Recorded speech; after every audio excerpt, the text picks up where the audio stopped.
เราถ้ามีของคอยผู้ใดที่น้องไปเรื่อยเอาจากนั้นก็คอยเชิญเด้อบรรดาเจ้าหน้าที่ทุกท่านทุกคนเชิญเข้ามารวมห่วมอยู่ที่อารามแห่งนี้เนาะและสถานที่สำคัญต่างๆจะร่วมกันไหนจะพักผ่อนบนทางที่ทางใจมีบนใดเอาบนหันเนาะเอาลงไปใส่เลยเกี่ยมด้วยพี่น้องเลยยุดต้นมีกันเครื่องกีฬาบูชาต่างๆเพื่อจะมาแห่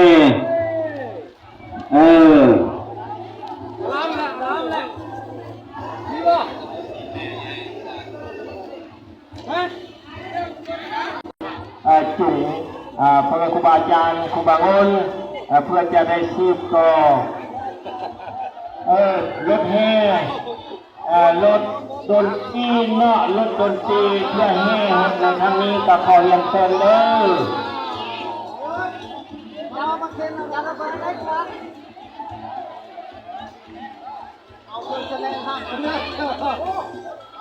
เจ้าผู้มีศรัทธา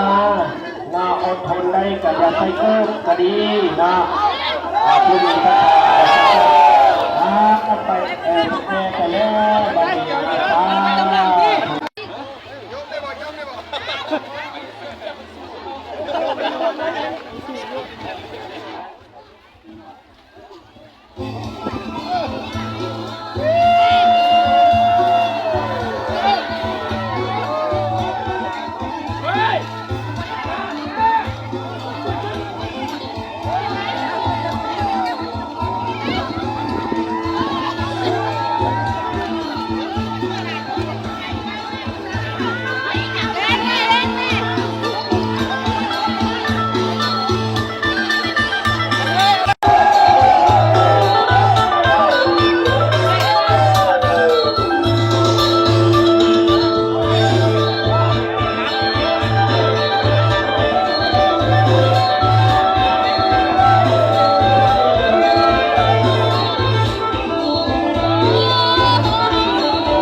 Tuh.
ติดกำแพงเวลาบอกเพื่อนให้คนเดียวไปนี่มันบุงอาบตา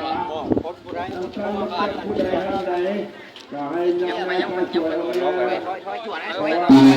ว่าอาจารย์เป็นอยู่ว่าเป็นอยู่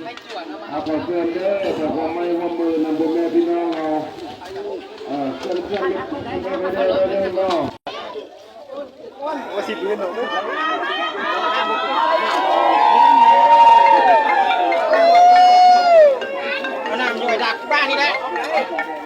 เอาเพื่อนี่เอา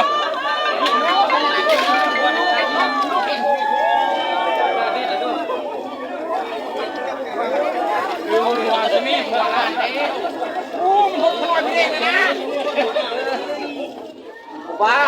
อย่าไปชกเลย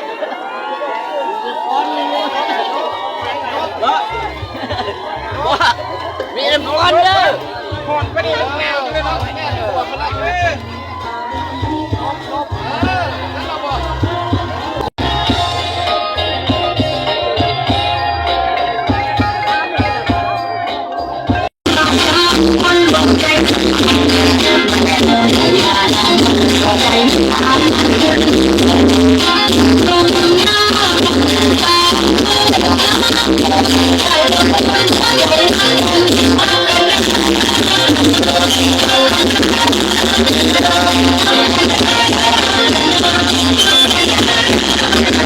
Thank you.